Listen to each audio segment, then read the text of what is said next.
Hey guys, welcome back to Puppy Blogs. It's your girl. Now, before we get into this, don't forget to like, comment, and subscribe because today we're diving into something serious. Let's talk about Roc Nation, a company built by Jay-Z, a legend, a billionaire, and one of the most respected minds in the industry.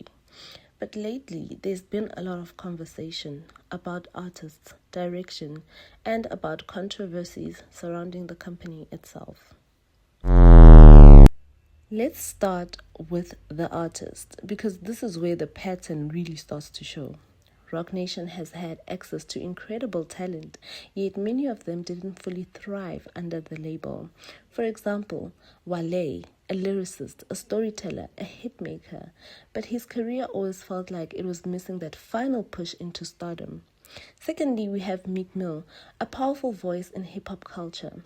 While successful, many fans believe that his commercial peak could have been even bigger. Thirdly, we have Vic Mensa, versatile, conscious, connected, yet somehow never fully translated into sustained mainstream success. Fourth, we have Jay Park, a global force. And the biggest takeaway? He went on to build his own empire, proving that his potential did not depend on Roc Nation. Number 5, we have Kanye West, one of the most influential artists of all time. But long-term alignment with Roc Nation, that didn't stick. And that says a lot about creative control dynamics. We have Demi Lovato, an undeniable vocal powerhouse, but the career direction always felt inconsistent and unclear. We also have Nick Jonas, a pop culture name, yet his identity and success felt self-driven rather than label-driven.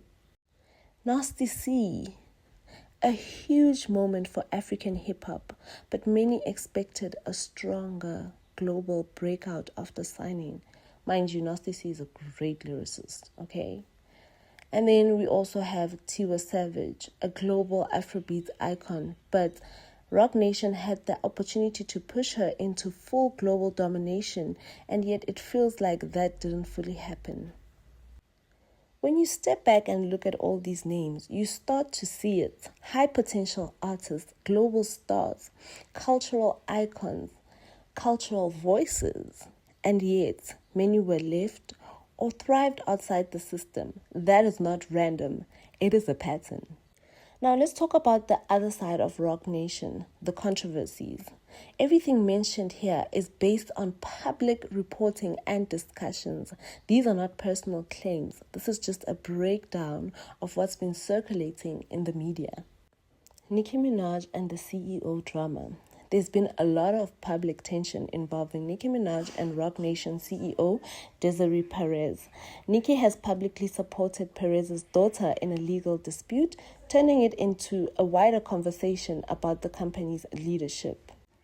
Workplace allegations.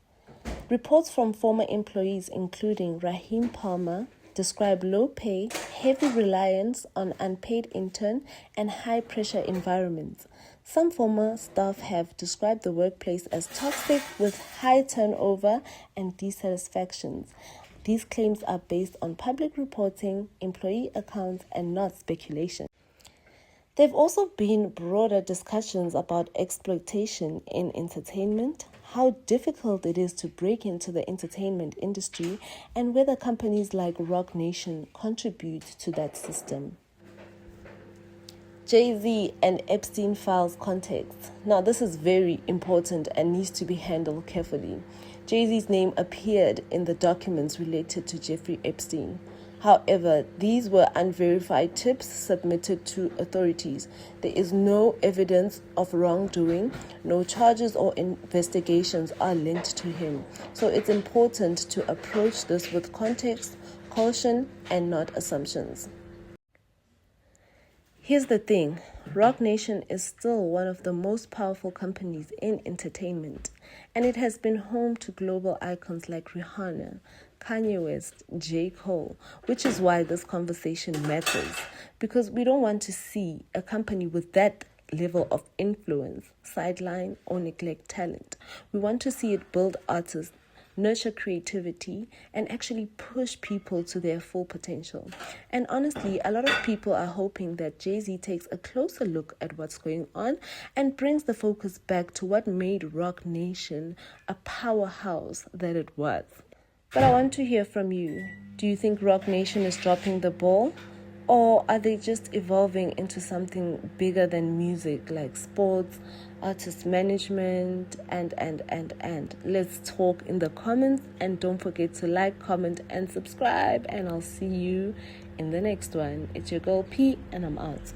Guys, it is official. Jay-Z has been named in the Epstein files. Now, it is being said in the files that a girl was abducted in 1996, and when she awoke, she was in the presence of Weinstein and Jay-Z, aka Sean Carter. And if you guys want to check for yourselves, this was released by the FBI. Now, it says in the files here that it's believed that she was abducted around 7 times, and every time she woke up, she was basically in like a new scenery. Now, this is new information that just came out today, and I'm personally still stunned and gagged myself. But am I shocked? No. Nicki's been telling y'all that this man is horrible. People in the industry have been saying Jay-Z is just like Diddy, but sneakier. I genuinely don't think y'all understand how much of a shift this is going to make in the music industry with him being named in the Epstein files with all the power he has. Jay-Z's going down. I just know all the Jay-Z defenders feel real stupid right now. Y'all was calling Nicki Minaj crazy and saying, oh, she's losing her mind. She's a schizophrenic. Jay-Z ain't trying to do nothing to her. Now this man name on the Epstein files. What the girls gotta say? Because y'all didn't believe anything, not even just when it came to Nicki Minaj, but anything any artist had to say in regards to Jay-Z. Y'all took it for a joke. And now he's in the files. Y'all let me know what y'all thinking in the comments. This is absolutely sick and insane. At what point do we start believing that Jay-Z is guilty of all the crimes they say he is? Like, this man has literally been accused at 100 crimes this year.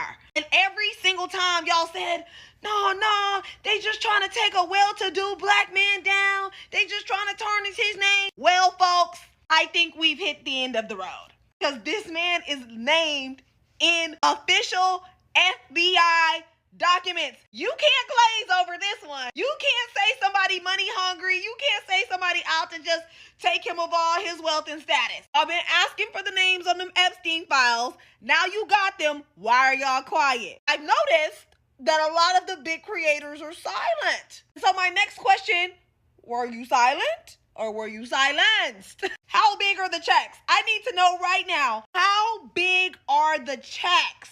Because watching all the blogs, the Shade Room, On Site, big content creators ignore this topic, it's telling me that everybody's getting paid. And you know what? I'm going to say the quiet part out loud. All these big creators who make democratic political content, awfully fucking quiet right now. Now, I don't associate with any political party, so this is not Republican propaganda. But I will say that I find it quite funny that a lot of people on this app who push democratic rhetoric are not talking about this topic right now. And these be the same creators who refuse to talk about Cardi B and spend hours on end dragging Nicki Minaj. And yet Jay-Z's off limits for being associated with human trafficking?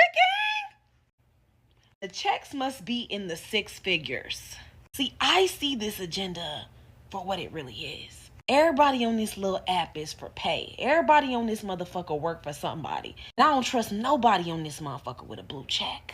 Because I know y'all collecting them blue checks. You feel me? Now I'm sitting here like, maybe I really know why Nicki Minaj was at that Republican convention now. Because this the type of stuff I go shake hands with Donald Trump for. Clock it.